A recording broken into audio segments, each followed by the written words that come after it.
Thank you for listening to Depictions Media Radio.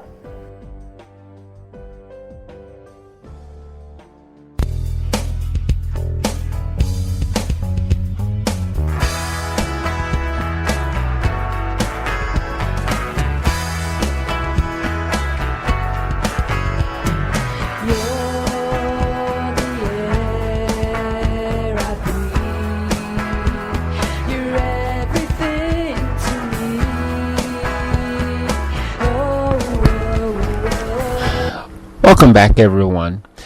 Today we're going to be speaking with Geeta Sethi about genetics and epigenetics.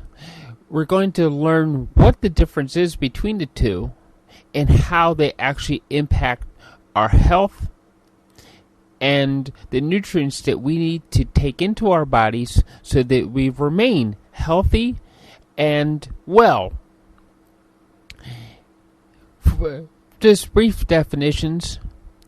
Genes is what we may have inherited from our parents and from our families, where epigenetics, what impacts us over and above our genes that will allow us to prevent genes from expressing. It could come from an environment and other things that happen around us. So let's listen to Geeta as we discuss the difference between genetics and epigenetics and how it impacts our health.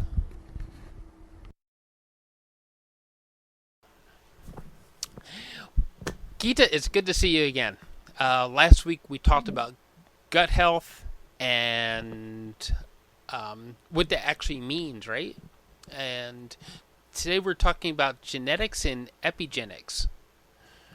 Now, in the intro, we kind of defined the two words, but there's a lot more to it than just a simple one sentence definition, right? So, definitely. Well, leading into this, we were talking about art before we started recording, right? And perceptions and environment and using what you have around you to create. So does that kind of, for me, that kind of plays in, you know? So go ahead. Definitely. Definitely, you're bang on. I know. I think it's going to be a very interesting hour today, especially after that health last week. And today we're diving into genetics, and so the word is epigenetics, and as you said, that it's just, the definition is just a way to define it, but it is a lot more, and it's the way we express, the way we show up in the world, the way how we can impact.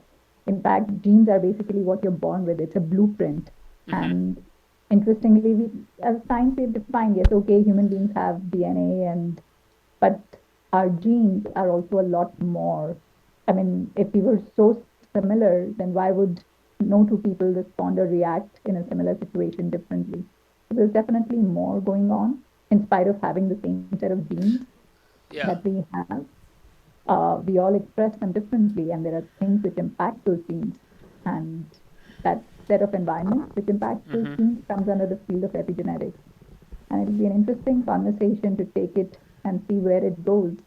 Yeah. Because again, your perception is going to be different, and expression is going to be different than my perception and my expression. So we're talking about genetics and ribonucleic acid, and of course diribonucleic acid, RNA versus DNA. But every living thing on this particular planet, we can't speak about other planets because we're not there, it is run by either RNA or DNA, right? Trees, plants, everything that is actually alive has RNA and DNA in it. So that's right. This is what I said. It's like a blueprint. It's like a framework which is given. But how beyond that, how that RNA and DNA, that's just like the seed. And after that, how it grows, what kind of a tree. It's like if you have an apple tree has a certain species of that apple, and so the basic framework or the basic blueprint is the same for the apple tree. But then how it expresses how one tree with the same apple seed will grow very differently as compared to that same apple seed maybe 10 kilometers away based on what it is provided is so different. Right. So that's exactly how we are. We are the seed, the DNA, that our RNA and DNA is same, but it's just the basic blueprint. Then from there, how we express is based on the field of epigenetics, which is made up of what we eat, what we are exposed to, what kind of thoughts we have, what is our social makeup, how our parents are bringing us up, what is the social setup around which we are growing. All that impacts how uh, that DNA is going to get transformed into who we are. Yeah. Wow. So, well, let's get into it. Well, do you want to start with, of course, your nutrition person? So why don't we start with food? You know, Yeah. um, so how does that actually play in with the epigenetics, like soil conditions and things like that, or does it go beyond that?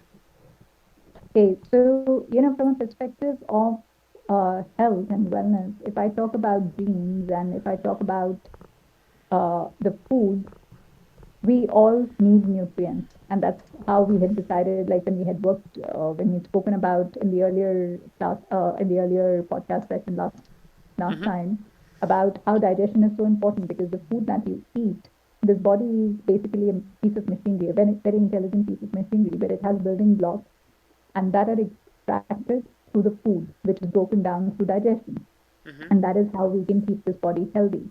Now, uh, based on the genes that we inherit from our parents that have passed down generations, there's certain expression of the genes, like certain genes which are they call SNPs, SNPs or SNPs. Like today, genetic testing has become very common now, where they will tell you that you have a gene where if you eat high sugar foods, or let's say not even high sugar foods, it just says that you are predisposed to develop diabetes because it runs in your family.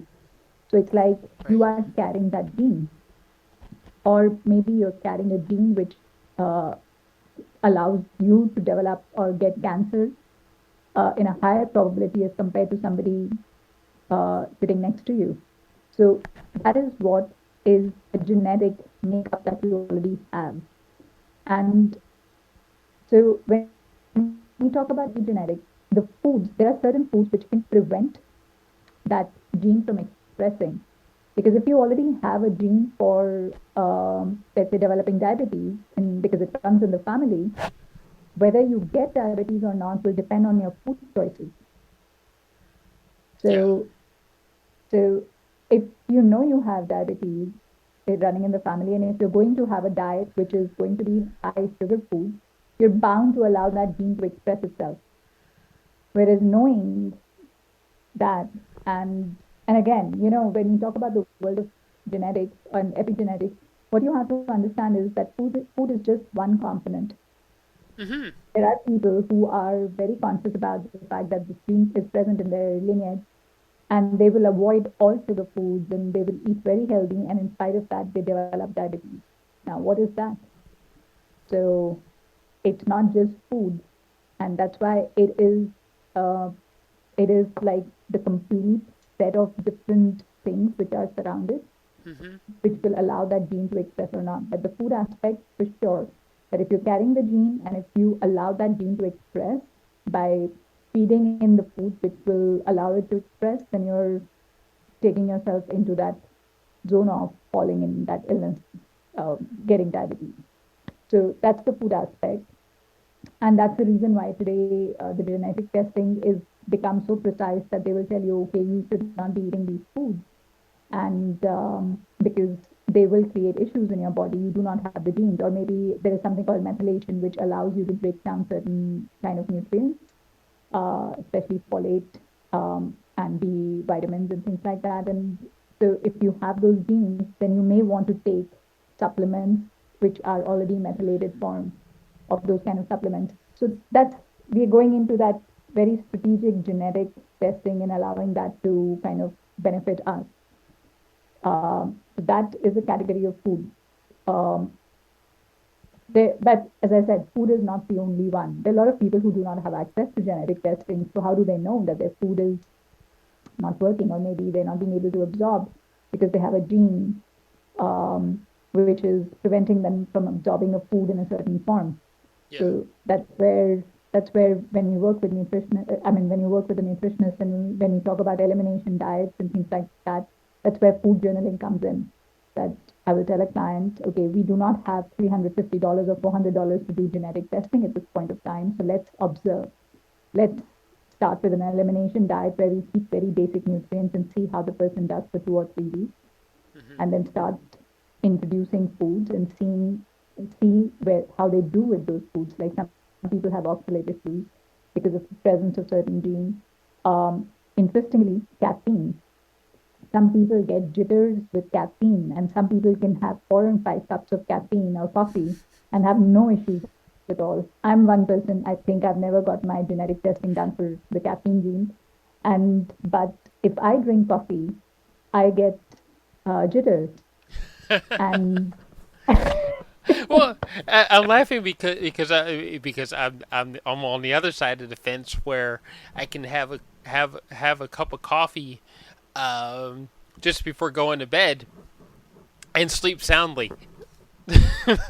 and as I was saying, Michael, this is so interesting because as a child growing up, I was able to drink coffee at night. In fact, at night when knew I had to study for a long time, I would make myself a nice big glass of iced cappuccino, Yeah. and I would drink that just to give me, it just kept me going, and I had no issues. And interestingly, I realized that caffeine is giving me jitters, so I have the gene. It was turned off. It wasn't expressing. Right. And now something has happened where this was 4 years ago, and I figured it out when I was driving back from my school. I was studying nutrition and driving back, and for a week I would notice this when I would sit in the car and drive back. It was a 45 minutes to an hour drive, and I would always start feeling anxious and get these jitters. And I was like, I had such a wonderful class. I enjoyed myself. What is going on? Why am I anxious? What's causing me Yeah. anxiety? And it kept happening on the days I was driving back. It used to be 3 times a week. And then, it happened for 2 weeks, 3 weeks, and I was just not being able to pinpoint what's going on. So one day I just approached one of my nutrition teachers who was a pathology, and she was teaching us something. And I just approached her, this very strange thing has been happening. Every time I'm driving back from school and I'm sitting in the car and I'm getting these jitters and I don't know what it is. And she said, you're definitely reacting to something if you're mentally relaxed and there is no reason. I'm like, no, I'm happy and I'm not in a rush. I'm not trying Yeah. to do anything, which would cause me anxiety. And I had a wonderful class. We were laughing, joking, and everything. And I'm very relaxed. And then suddenly, you get that moment that the bulb lights up. And I was sitting in the afternoon, and I realized every afternoon when I would have a class, for the days I would go to school, it would happen only on those days when I was driving back. We would walk as a group to a cafe close to our school, and we would enjoy coffee. And so the gene had turned on because till then it had never happened. I was okay. And I'm not a heavy coffee drinker, but I enjoy. And I'm not addicted to any, people need their tea in the morning, or people need their coffee in the Yeah. morning, the breakfast and things like that. I don't drink. I enjoy it, but if I don't drink, nothing happens to me. I'm not addicted to it. Mm-hmm. I don't miss it. And I was like that. I've always been like that. And so this is what I figured it out, and I decided to experiment, and I just stopped drinking coffee, and it was gone. So I was perfectly fine. But what I also realized was before this happened, I had diagnosed myself with the esophageal reflux disease, GERD, which I had. So it was a Okay. year before this happened, and maybe that, because of the stress and anxiety and the acid reflux, and it impacted my liver in a certain way because it's the liver which breaks down Yeah. the caffeine. Mm-hmm. And so something going on with the body that the gene expressed itself, and now I've become more sensitive. So I've done a lot of liver work on myself, and so I've gone back to drinking caffeine. But there are days if I drink more than one, I do get the jitters back. And there are days when, like, I now enjoy coffee on a regular basis, but I'm okay. But there are some days when it does hit me. So it's Yeah. again, I know my liver is overstressed or whatever, and it's not breaking it down because the gene is not working. Ah. So it has expressed and it prevents the breakdown of caffeine. But then that's where epigenetics comes in. That's where the environment, that's where how you support it. If I support my liver, it's able to break it down because I'm working on like improving the ability of the liver to function at detoxifying. It supports it. So and also the caffeine content, all those things matter. So that's how we say that food can really impact your genes and how whether they express or not. Yeah. Very Well, important to monitor. well, one thing I I think it's always happened for me this way, even when I was a child. And of course, I could tell you the story about the jelly bean incident when I was a kid, where me and my brother one Easter we decided that we ate like two big bags of jelly beans apiece, right? And we we brought the we spewed Technicolor for about an hour each in each of the bathrooms in the house growing up. I think I was 5, he was 3, and ever since then, right? That if I eat something extremely too sweet, it actually not only does it not taste like anything other than all they taste is overwhelming sweet, but it also makes my mouth hurt. Yeah. So this is where, you know what? It has a limbic connection here. So when you ate at that point of time, and obviously you realized, even in spite of the fact that you were 3, you said, or I you was were 5, my brother 3, was 3. Yeah, brother 5. yeah. Yeah. So the incidents like this is what create certain memories in your limbic system. And your limbic system, uh, you can't separate these things. You can't say the memories are separate from the taste, the food, and everything. That was an exposure which you had to excess sugar by eating so many jelly beans and whatever you experienced. That your memory, your limbic system has got a connection with that excessive sugar or Hmm. excessive sweet in your mouth. So anytime you have that, your subconscious triggers something for you that you do not, you find it overly sweet. Yeah. And it's very interesting because, in a way, it triggered a certain response. So you also find your response to that through the limbic system and also through the cellular. Because what we say is, in fact, there's a very interesting book called The Biology of Belief, and by I forget the name of the author, and he says that we listen and we believe and we feel with every cell of the body, and that starts from your inception when you're in the womb. Wow. So you have a cellular memory of the experience that you had at that age, and you've carried it. So unconsciously and subconsciously bring up how your body or how your limbic system expresses at that point of time. Hmm. There are further layers which have kind of built up on that, but it'll always trigger something. So it's a good idea to kind of reflect back on it and what is going on? Why do I experience something like Yeah. this? Yeah. And it definitely has a connection to what you've experienced earlier in your childhood, and you were able to point it out. Yeah. You formed the connection for yourself. Yeah. Yeah. I always remember the jelly bean incident. So my brother not so much. He's like, you remember that? I was like, yeah, I remember that. But it does have an effect on what I eat now. Um, Mm.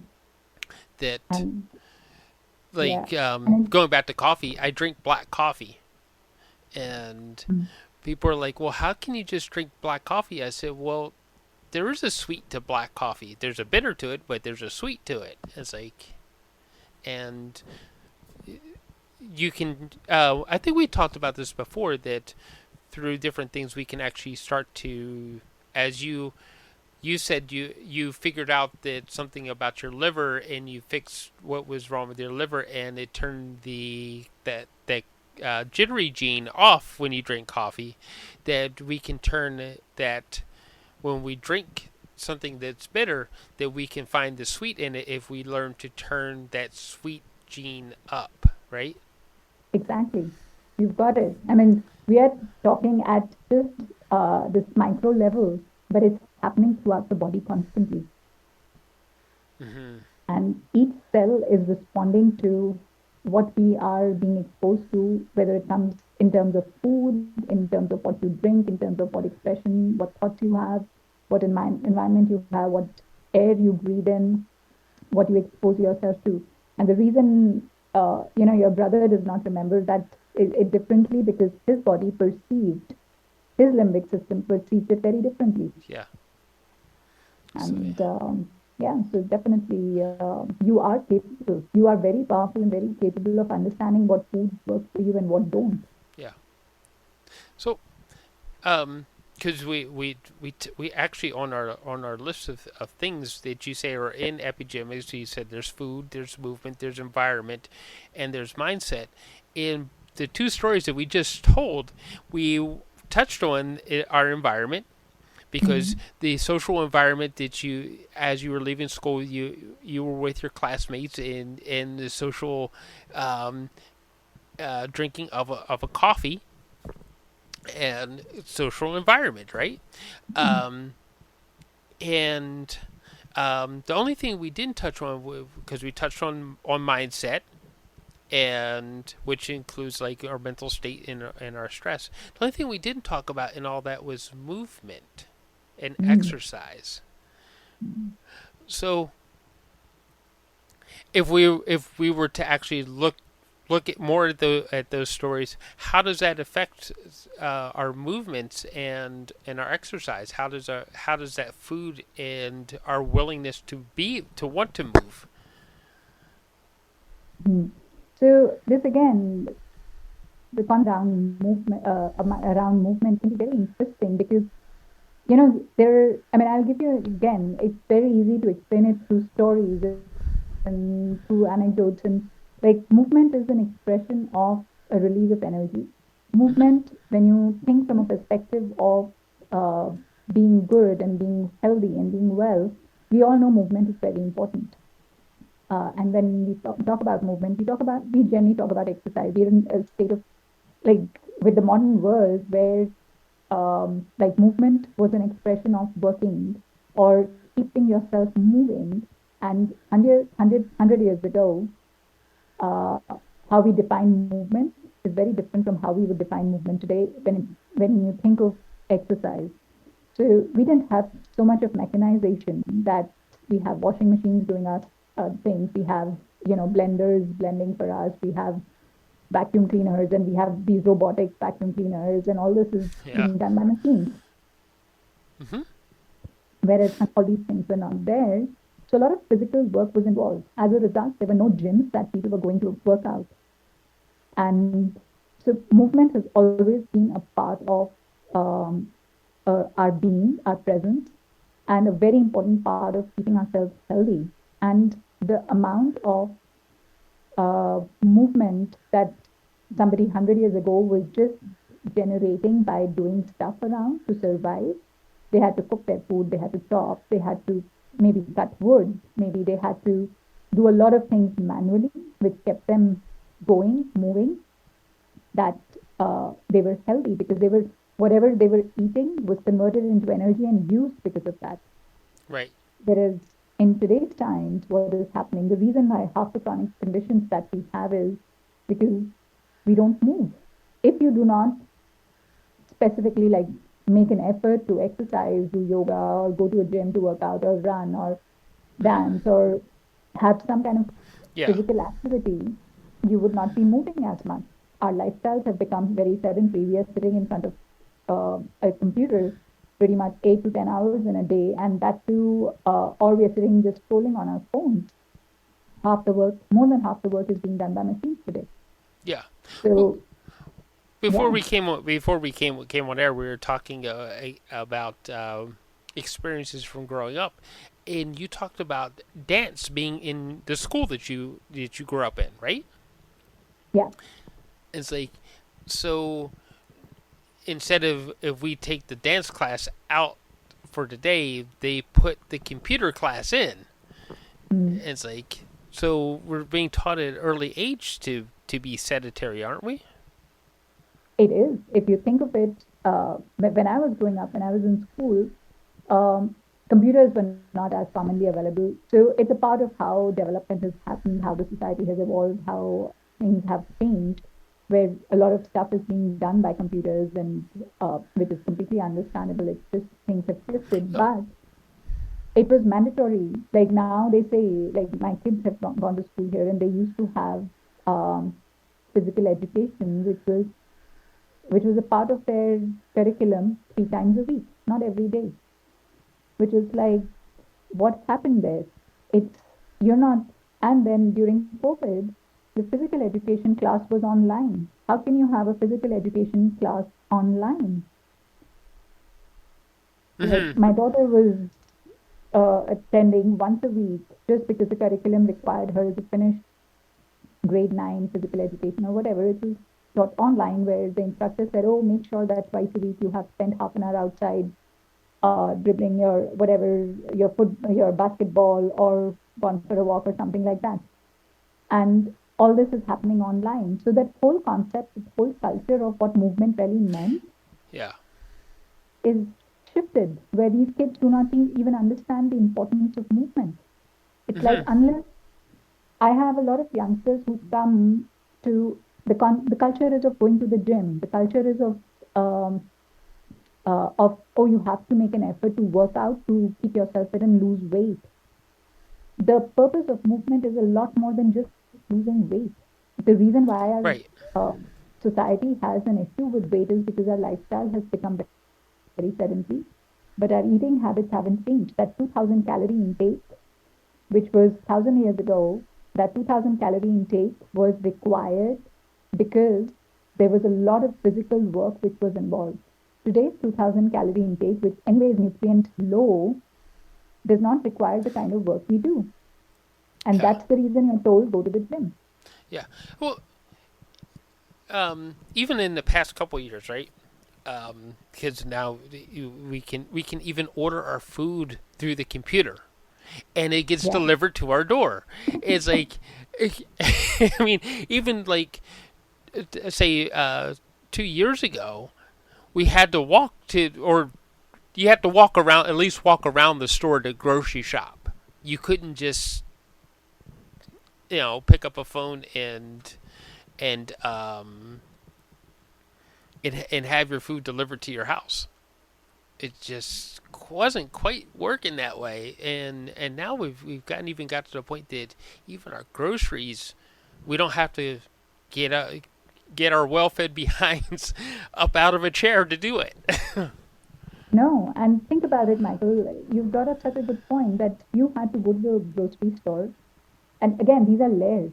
Hmm. With the development of the societies, before people to, like, there were smaller communities where you had some people in the community who were growing food, and there was a barter system. And you used to, so there was a relationship. This person who was growing the food had to that food, and then you would be doing something, and then you would go and exchange for whatever services you had to order offer for food. And then you would have a connection. You would bring it home, you would chop the vegetables. You Hmm. know, the family would be involved around mealtime in preparing that food, and you had a connection of conversations, Yeah. and it was so different.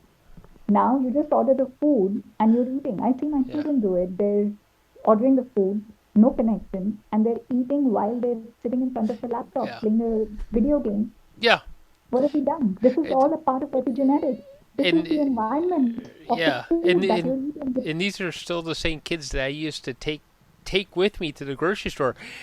Go go run around the store and find the chicken, go find the grapes, go find this. It's like, okay, what do you want for a snack? It's like, and we're standing in the produce aisle because I don't believe in giving kids prefabbed snacks, not so much, right? It's like, go find yourself a snack in this produce aisle. So they had to like physically smell it, feel it, and it's like you learn a gratefulness to in a relationship with what it is that you're about to eat, right? Yeah, Through that movement, right? yeah. It is. That's what movement is. That's what we're talking So about. That you were yeah, connected to what you were doing.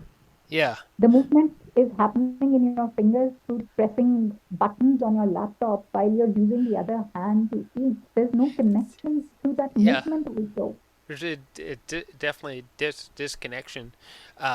When we look back, even at our parents or our grandparents, they had to go chop the wood before they could light the stove.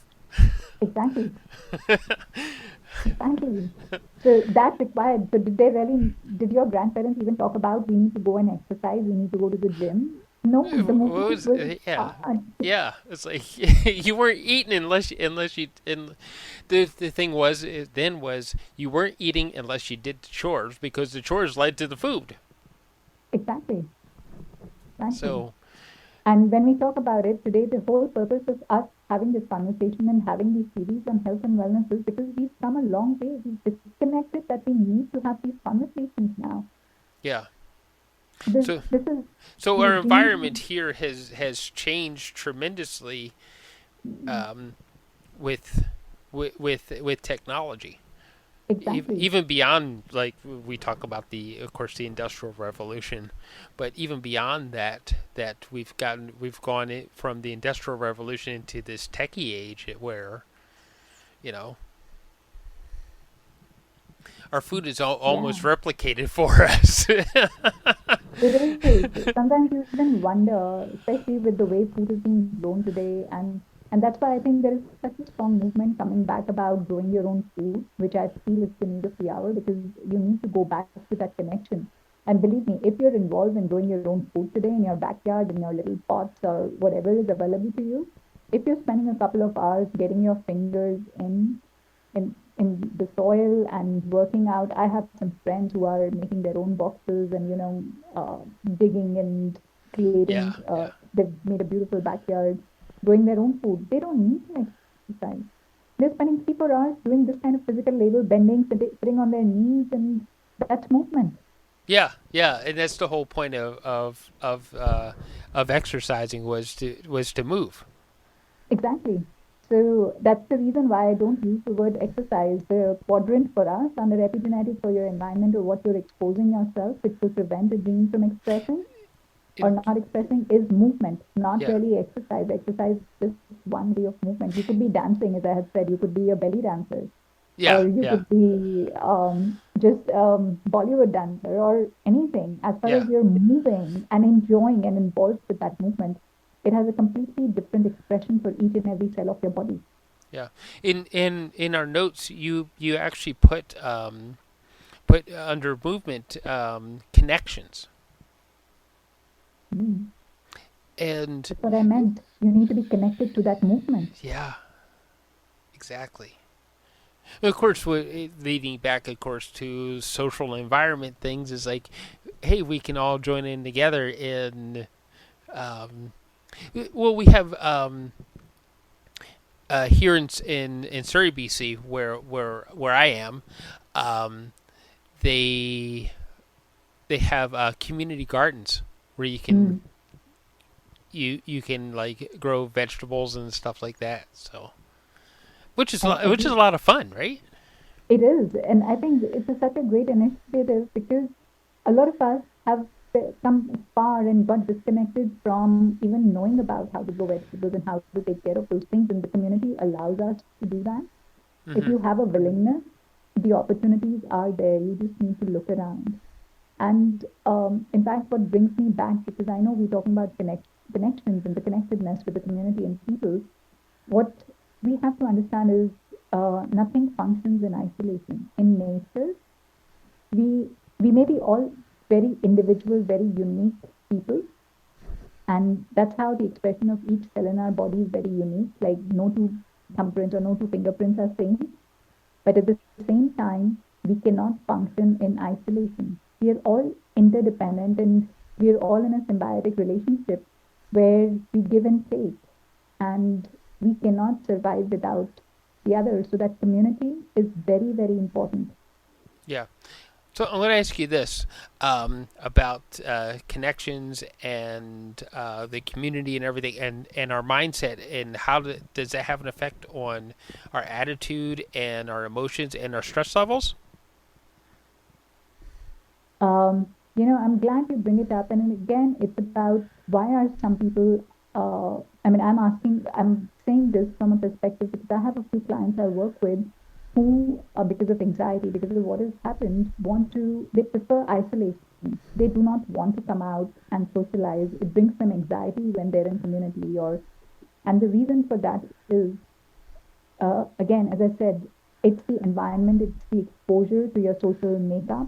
Maybe in the childhood, as you were able to point out, your sugar, the expression of sugar when you taste it because of an experience in early childhood. Similarly, it's all about the trauma or the stress with some incident that has happened in the childhood Mm-hmm. where the limbic system has experienced some fear. Um, in early childhood which you're not able to express, or maybe it's in your memory and it's not coming up because you've suppressed it because of fear which was related to it. So you block, your cells block that. And that's the reason you prefer to be in isolation. Right. And so it's all layers and layers built until you're not able to release that trauma. You cannot find, and in isolation, nothing thrives. And that's why people who are in isolation generally have issues with anxiety and depression and they want to be disconnected.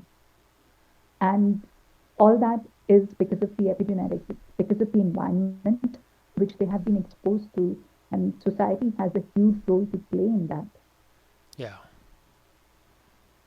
And how you were brought up, how your parents were, what they were experiencing, how they were treated, or how the child was treated. Mm-hmm. And there's something called it's like childhood emotional trauma, and so all those things are in fact coming up now because we are digging deeper into what comprises the epigenetics.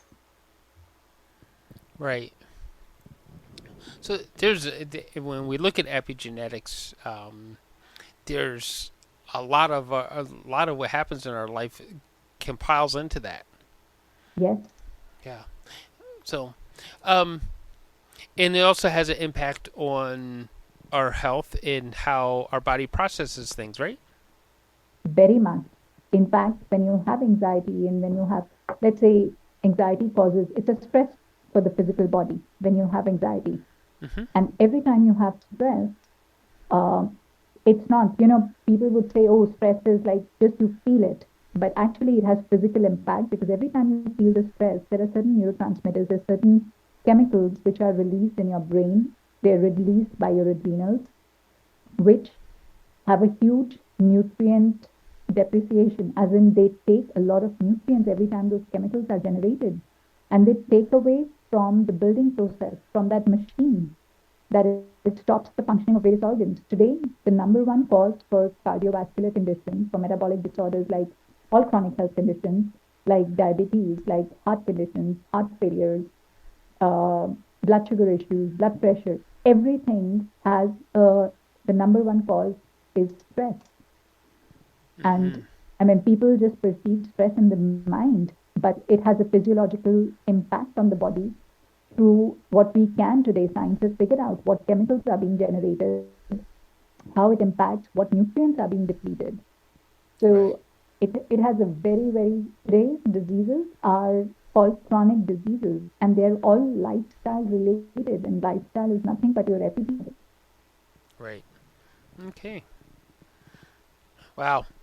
There's a lot going on in this machine that we call the human body, isn't there? It is. I mean, just coming up for me that every time you have a moment of stress, there are 1,400 chemical reactions that happen in your body every time you get stressed. You said 1,400? Yeah. Wow. So you can imagine the nutrient capacity which is needed for those chemical reactions. Yeah.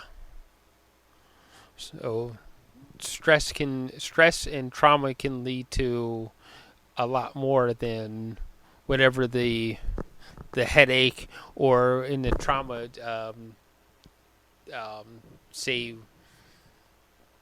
I don't know, something traumatic, physically traumatic, could lead to, like, if, say, if you fell and you scraped yourself, that it could lead to um, nutrient depletion because of all the other hormones and chemical reactions that go into helping us heal, right? Yeah, So. definitely. It is, I mean, any kind of stress, whether it's physical or emotional or mental, has a Mm-hmm. nutrient depreciation, and your body does not differentiate between whether it's physical stress or whether it's actual stress or whether it's perceived stress. So, like, we are going to be Yeah. talking about inflammation next time. And I mean, it's not all so depressing and bad. There is a way. The human body is also very resilient.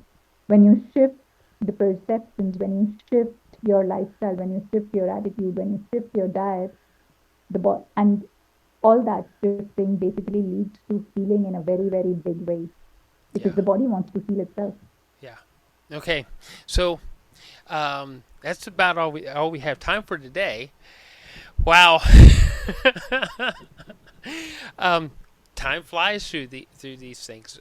Anyway, the best way to get a hold of you, of course, is still living well with Geeta, right? That's right. Living Well with Geeta, and you can email me at connect@livingwellwithgeeta.com, or you can reach me on my Instagram or Facebook handle, which is the same, Living Well with Geeta. Yeah. So that's easy. Living well with Geeta. Yeah. Thank you, Geeta. It's been wonderful again, and we'll see you next time. Yeah. Thank you, Thank you, Michael. yeah. Thank you, everybody, for listening. And remember that your epigenetics is just as important as your genetics in your health.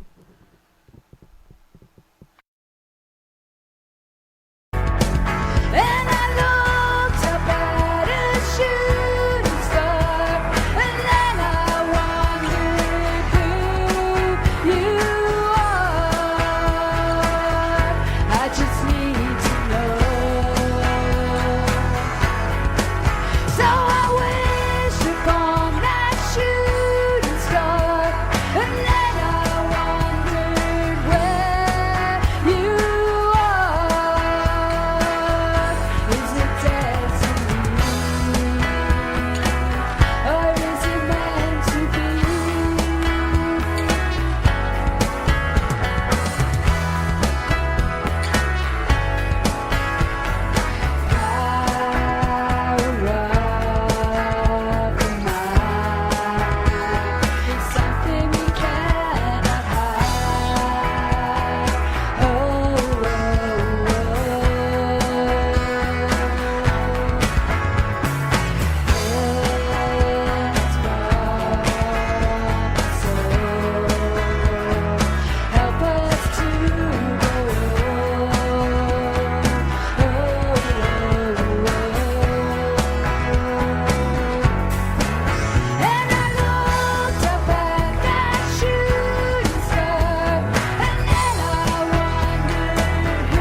This show has been produced by Depictions Media.